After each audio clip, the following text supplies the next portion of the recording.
हरिओम विद्यार्थियों, आज मैं आप लोगों के बीच कक्षा 9वीं के काव्य खंड से रसखान द्वारा रचित सवैये लेकर उपस्थित हुई हूँ। कृष्ण भक्त कवि रसखान का जन्म सन 1548 में दिल्ली के निकट हुआ था। उनका मूल नाम सैयद इब्राहिम था। मुसलमान होने पर भी उनकी कृष्ण में गहरी आस्था थी। कहा जाता है कि श्रीनाथ के मंदिर में उनको श्री कृष्ण के साक्षात दर्शन हुए।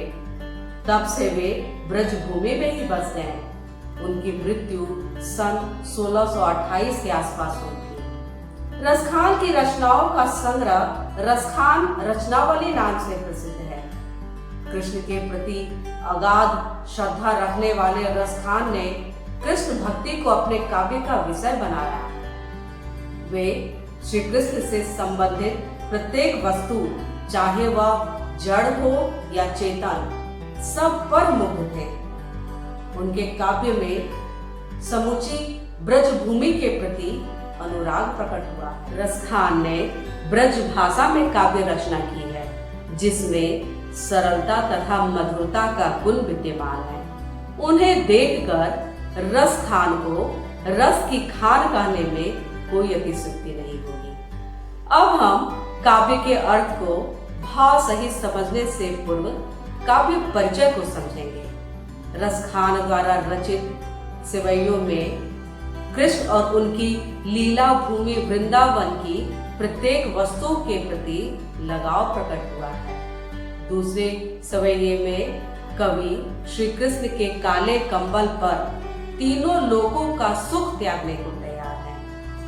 तीसरे सवैये में कृष्ण के रूप सौंदर्य पर मुग्ध गोपियां स्वयं कृष्ण रूप धारण करना चाहती हैं। और चौथे सवैये में कृष्ण की बांसुरी की धुन की मादकता तथा गोपियों की विवस्था का सजीव चित्रण हुआ है।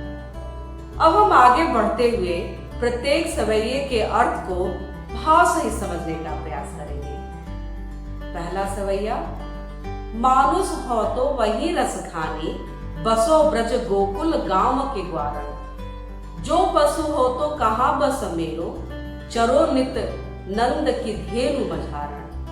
वाहन हो तो वही गिरी को जो, कियो हरि छत्र पुरंदर धारण। जो खग हो तो बसेरो करो मिली, कालिंदी कूल कदम्ब की डाल। कठिन शब्दों के अर्थ को समझेंगे।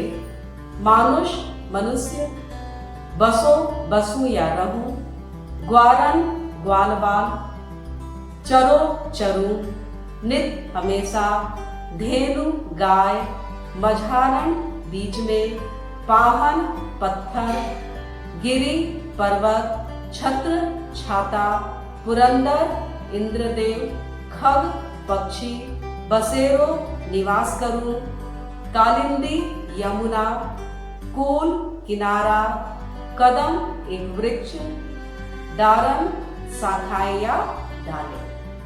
मानुष हो तो वही रस खानी, बसो ब्रज गोकुल गांव के ग्वारण। जो पशु हो तो कहाँ बस मेरो, चरो नित नंद की धेनु मझारण। कृष्ण की लीला भूमि ब्रज, जहाँ श्री कृष्ण का बचपन बीता था, के प्रति अपना लगाव प्रकट करते हुए कवि कहते हैं कि अगले जन्म में यदि मैं मनुष्य बनूं तो गोकुल गांव के ग्वाल बालों के बीच ही निवास करूं। यदि मैं अगले जन्म में पशु बनूं जिसमें मेरा कोई बस नहीं है, फिर भी मैं नंद बाबा अर्थात श्री कृष्ण के पिता की गायों के बीच चलूं।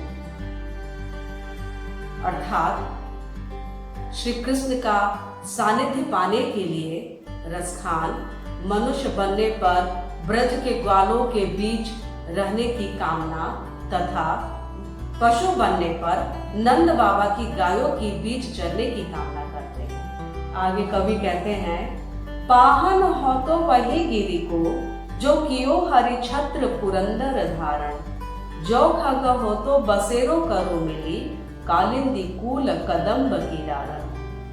कवि कहते हैं कि यदि मैं पत्थर बनूं तो उसी गोवर्धन पर्वत का पत्थर बनूं जिसे श्री कृष्ण ने अपनी उंगली पर उठाकर लोगों को इंद्र भगवान के प्रकोप से बचाया था। इंद्र भगवान ने अपनी उपेक्षा देखकर ब्रज को डुबाने के लिए बहुत वर्षा की। तब श्री कृष्ण ने गोवर्धन पर्वत को हाथ की उंगली पर उठाकर उसका छाता बना दिया और लोगों की रक्षा की। यदि मैं पक्षी बनूं तो उसे कदम के पेड़ पर बसेरा बनाऊं जो यमुना के किनारे है तथा जिसके नीचे श्री कृष्ण रास रचाया करते थे।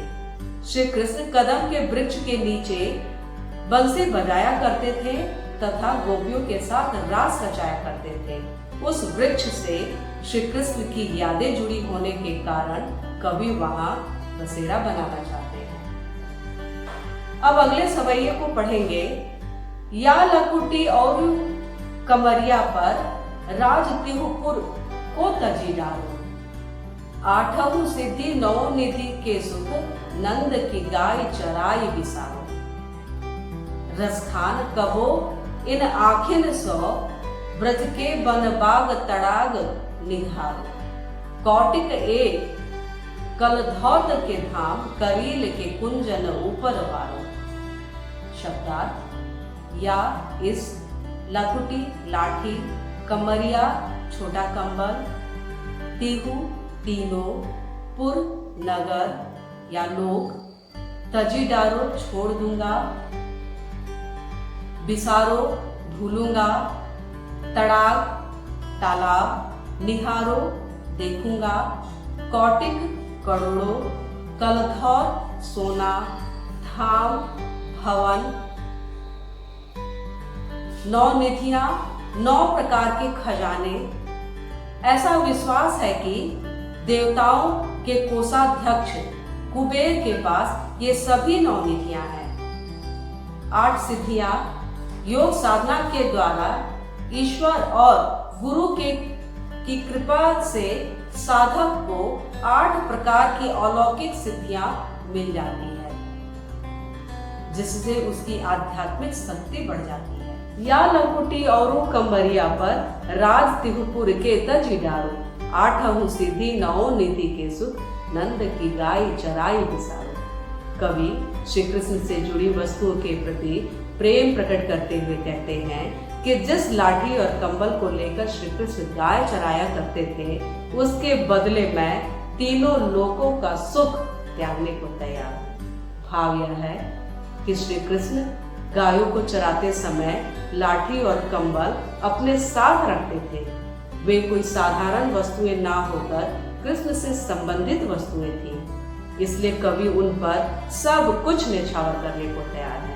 रसखान कहते हैं कि नंद बाबा की गायों को चराने के बदले 8 सिद्धियों और 9 निधियों का सुख भी हो सकता हूँ। अर्थात 8 सिद्धियां और 9 निधियां मिल जाने से जो भी लाभ होता हो, उसे वे नंद बाबा की गाय चराने के सुख लाभ के आगे कुछ नहीं समझते। रसखान कहो इन आखिन सो ब्रज के बन बाग तड़ाग निहारो। कौटिक एक कलधौत के धाम करील के कुंजन ऊपर वालो। कवि कहते हैं कि वह दिन कब आएगा जब वे अपनी आंखों से वृंदावन के वन, बगीचों और तालाबों को देख पाएंगे। वे तो उन करील की झाड़ियों के सामने करोड़ों स्वर्ण महल को न्यौछावर कर सकते हैं, जिनके निकट श्री कृष्ण लीलाएं करते थे। मोर पखा सिर ऊपर राखो, गुंज की माला गरे पर हिरोंगी। ओढ़ी पीतांबर ले लकुटी, बन गोधन ग्वारिन संग फिरोंगी।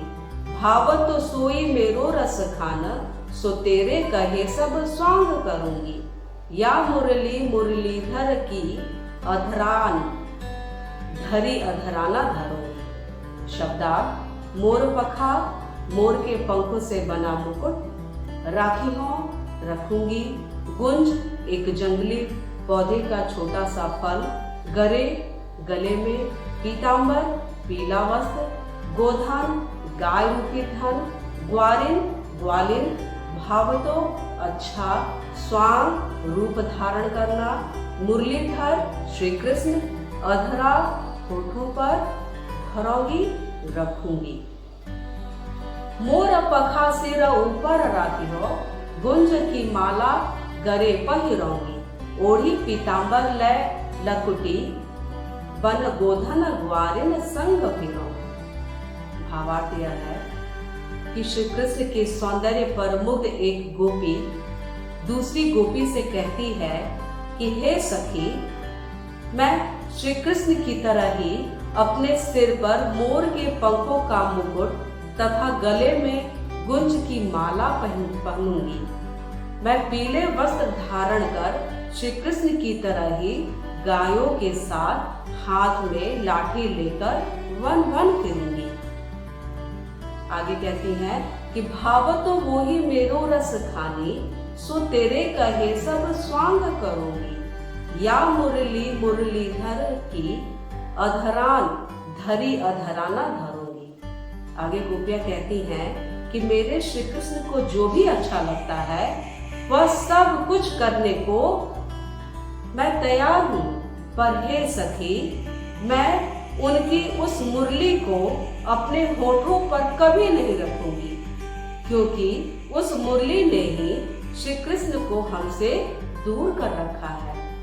भाव यह है कि श्री कृष्ण मुरली के से असीम प्रेम करते थे। गोपियां सोचती हैं कि इसी मुरली के कारण वे श्री कृष्ण का सामीप्य से वंचित हैं। श्री कृष्ण गोपियों को भूलकर मुरली को अपने होठों से लगाए रखते हैं। इसी ईर्ष्या के कारण गोपी मुरली को अपने होठों पर नहीं रखना चाहती है। चौथा सवैया, कानिन दय अंगूरी रही हो, जब ही मुरली धुन मंदिर बजाई है। मोहनी तानन सोरस खानी, अटा चढ़ी गोधन गए तो गए हैं। तेरी कहो सिगरे ब्रज लोगनी, काली को कितनो समझाई है। माई रीवा मुख की मुस्कानी, संभारी न जाए न जाए न जाए।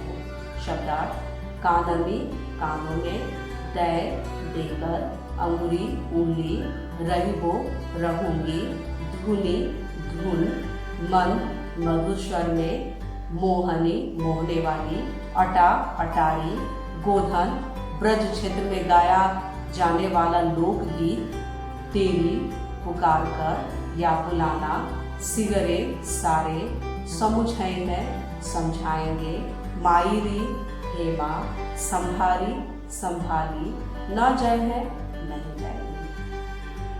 कानिन दय अंगूरी रही हो, जब ही मुरली धुनी मंद बजाई है। मोहनी तानन सोरस खानी, अटा चढ़ी गोधन गए तो गए हैं। भावार्थ, श्री कृष्ण की मुरली की ध्वनि तथा उनकी मुस्कान पर मोहित एक गोपी कहती है कि जब श्री कृष्ण मधुर स्वर में मुरली बजाएंगे तब मैं अपने कानों में अंगुली डाल लूंगी ताकि मैं उसे ना सुन सकूं। ऊंची ऊंची अटारी पर चढ़कर श्री कृष्ण गोधन गाते हैं तो गाते रहें, मैं उससे बेअसर रहूंगी। तेरी कहो सिगरे ब्रज लोगनी, काली को कितनो समुझाई है। माई रीवा मुख की मुस्कानी, संभारी न जाए है न जाए है न जाए है। गोपियां कहती हैं कि मैं ब्रज के लोगों से चिल्लाकर कहना चाहती हूँ कि मुझे कोई कितना भी समझाए, पर श्री कृष्ण की एक मुस्कान पर मैं अपने वश में नहीं रह सकूंगी। मुझ पर श्री कृष्ण की मुस्कान का जादू अवश्य चल जाएगा। अर्थात गोपी ब्रज में रहती हैं, इसलिए उन्हें ब्रज वालों से लोक लाज का भय है, किंतु श्री कृष्ण की मुस्कान देखकर अपने आप को न संभाल पाने की असमर्थता की वजह से वह लोक लाज की परवाह किए बिना उनकी तरफ खींची चली जाती है। वह अपनी इसी असमर्थता को ब्रज के लोगों के सामने प्रकट कर रही है। विद्यार्थियों, आप घर पर इस काव्य का स्वस्वर वाचन अवश्य करें। सुरक्षित रहें, स्वस्थ रहें, अनावश्यक घर से बाहर न निकलें। धन्यवाद। आपका दिन